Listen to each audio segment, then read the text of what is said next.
आणि आज झालेल्या निलंबनाच्या या कारवाईनंतर काँग्रेसचे नेते पृथ्वीराज चव्हाण आणि नारायण राणेंचं काय म्हणणं आहे तेही पाहूयात।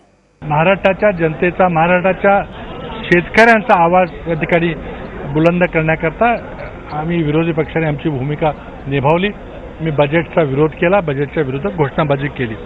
आता तो विषय तिथे संपला। आम्ही आता आज सकाळी जेव्हा 2-3 दिवसाच्या सुट्टीनंतर जिल्हा परिषदेच्या अध्यक्षपदाची निवडणुका झाल्या, आम्ही आज परत आलो आणि सकाळी 10 वाजता आता कामकाजामध्ये सहभाग घ्यायचा, बजेटला विरोध करायचा, बजेटच्या विरोधी भाषणं करायची ही आमची भूमिका असताना अचानक 10 वाजता सभागृहात सुरू झाल्याच लगेच संसदीय कार्यमंत्र्यांनी 19 सदस्यांचं निलंबन केलं। यामध्ये राजकारण स्पष्ट आहे।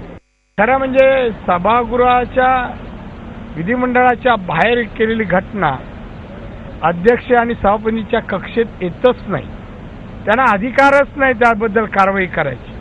आणि दुसरा प्रश्न, विधिमंडळात जे बॅनर आणि घोषणा यापूर्वी दिल्या होत्या, यापूर्वी दिल्या, शिवसेना बीजेपीवाल्यांनी दिल्या होत्या ना घोषणा अनेक वेळेला। पण अशा प्रकारे 19 जणांना निलंबित, याचाच अर्थ विधिमंडळ चालवायला हे सरकार अपयशी ठरतंय